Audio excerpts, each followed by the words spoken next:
Olá, hoje nós vamos tratar de um assunto muito interessante aqui para os professores terapeutas, para os terapeutas e em especial para as professoras e professores da educação infantil. Nós vamos falar sobre o inconsciente pessoal. Vamos lá?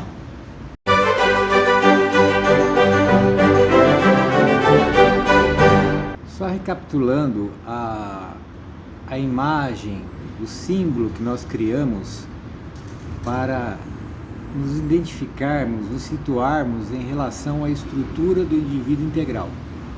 Imaginemos um círculo com um centro, a psique, e na periferia desse círculo o corpo. Essa imagem, esse símbolo da mandala, representando o indivíduo de forma integral. Nós falamos que junto com o corpo, bem próximo do corpo, nós temos uma estrutura que nós chamamos de ego, ou eu, que é o foco da consciência, o centro da consciência da personalidade. Então, essa consciência ela tem duas dimensões, uma dimensão corporal e uma dimensão psíquica. Então, em termos de energia, ele é um campo que tem uma parte mais etérea, psíquica, que interpenetra no corpo. Então nós formamos ali o ego ou o eu. Agora nós vamos dar um passo a mais e vamos falar do inconsciente. Mas não no inconsciente todo, vamos falar de uma porção do inconsciente que o Jung denomina de inconsciente pessoal. Então olha só que interessante o que ele fala aqui, ó, no seu livro O Eu e o Inconsciente. Ele fala o seguinte: é geralmente conhecido o ponto de vista freudiano, lógico, de Freud, né?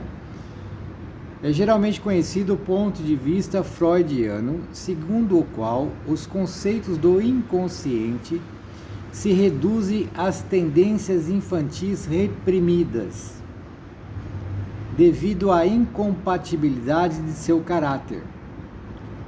A repressão, ele está falando do processo de repressão, é um processo que se inicia na primeira infância, sob a influência moral do ambiente, perdurando através de toda a vida. Mediante a análise, as repressões são abolidas e os desejos reprimidos conscientizados. Então nós vamos falar hoje sobre inconsciente pessoal, vamos ficar só com esse parágrafo aqui que tem tanta coisa interessante para a gente comentar sobre isso. Primeiro que ele está falando aqui, que segundo a concepção freudiana, que não é toda a concepção da psicologia analítica e não é toda a concepção que nós adotamos na psicomotricidade positiva. É somente uma parte, que também é considerada sem dúvida nenhuma. Mas ele está falando aqui, segundo o ponto de vista freudiano, o inconsciente, ele só contém conteúdos reprimidos na infância. E olha só que interessante isso aqui. Para nós da educação e da educação infantil em particular, esse conceito e esse tema é muito interessante e muito pertinente. Por quê? A repressão, que se faz? A pessoa, o indivíduo, no caso a criança, ela tem uma determinada conduta, ela está se mostrando quem ela é. E nós temos na educação, de forma geral, na educação informal, na educação formal, mas eu vou conter aqui mais na educação formal, nós temos a cultura de reprimir. Então muitas vezes a gente acha que educar é reprimir, educar é corrigir erros. Você veja que nós não corrigimos erros, já que nós já fazíamos desta forma intuitivamente, mas a Maria Montessori faz isso, sistematizou no seu método, nós sistematizamos no nosso método educacional psicomotor vida pura, que é não corrigir erros. Então a gente não reprime. Porque, veja bem, quando a criança mostra um determinado comportamento, ou ela mostra um certo conteúdo, se nós reprimimos, corrigindo, dando bronca, pondo de castigo, ela não deixa de ser aquilo que ela se apresentou, ela só esconde, ela só reprime, ela enfia na inconsciência. Então isso não é transformador. Do meu ponto de vista, isso não é educação. Porque um dia esse conteúdo que for reprimido, ele vai ter que ser cuidado, porque ele vai aflorar a consciência. E daí a pessoa vai ter que tratar isso de alguma forma, com ou sem a ajuda de alguém. Que ele fala aqui no final, aqui, mediante análise, as repressões são abolidas e os desejos reprimidos conscientizados. Quer dizer, na análise, no processo psicoterapêutico, analítico, o terapeuta, ele não vai reprimir mais, ele vai muito pelo contrário, ele vai querer que essa coisa apareça, como nós fazemos.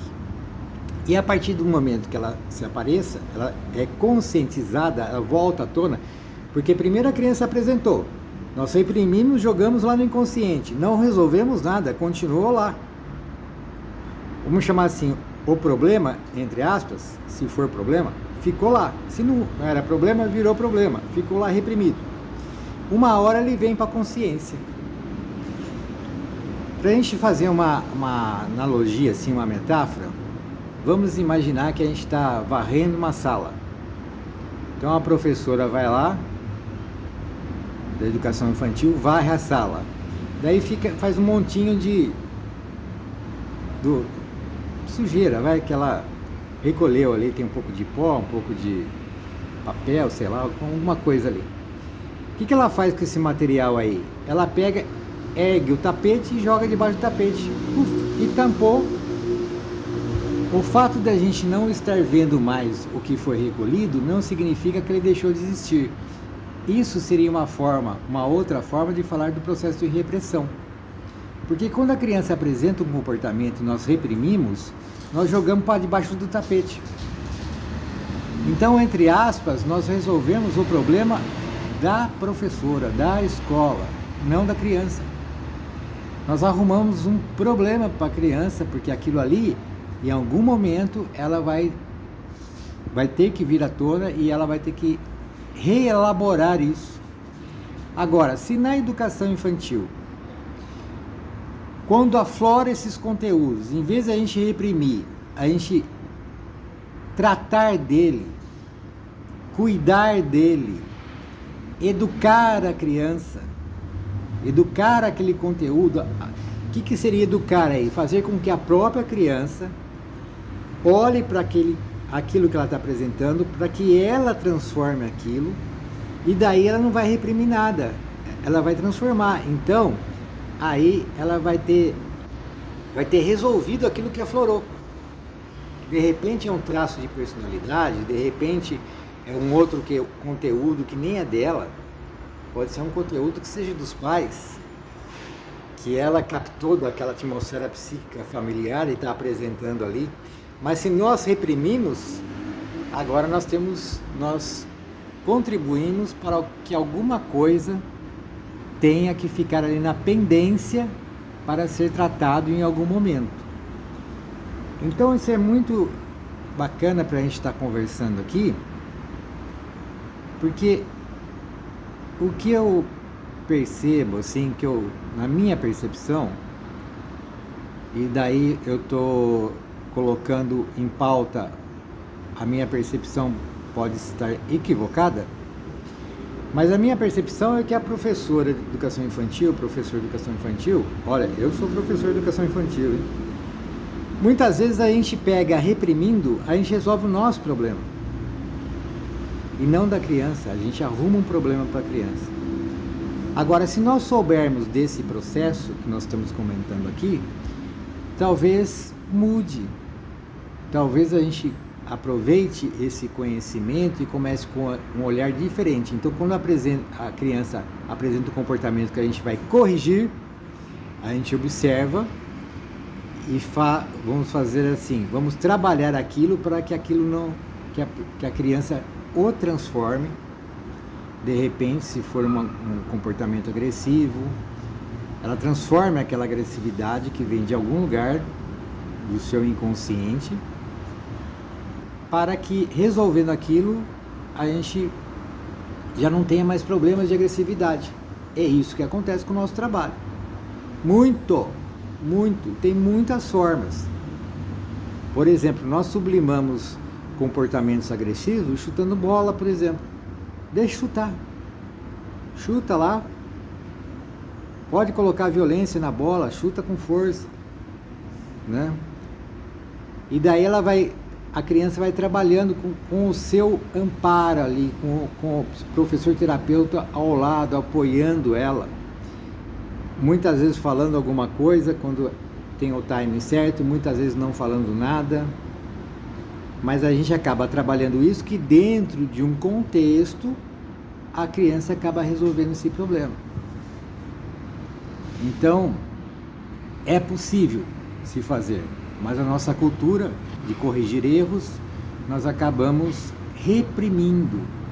E educação não é repressão, no meu ponto de vista. Educação não é repressão. Educação é transformação, ajudar o nosso aluno, o nosso assistido, seja a idade que ele estiver, para que ele mesmo vá resolvendo seus conflitos internos. Então, olha só, nós temos um inconsciente pessoal.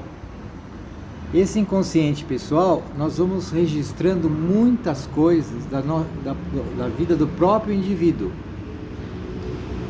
E essa visão moralista da educação, de corrigir mediante o que é certo e o que é errado, gera a repressão.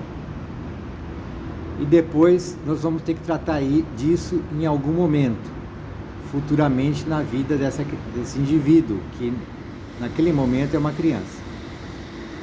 Mas tem outras coisas que também que pertencem ao inconsciente pessoal daquela criança, toda a vida dela, desde que ela nasceu.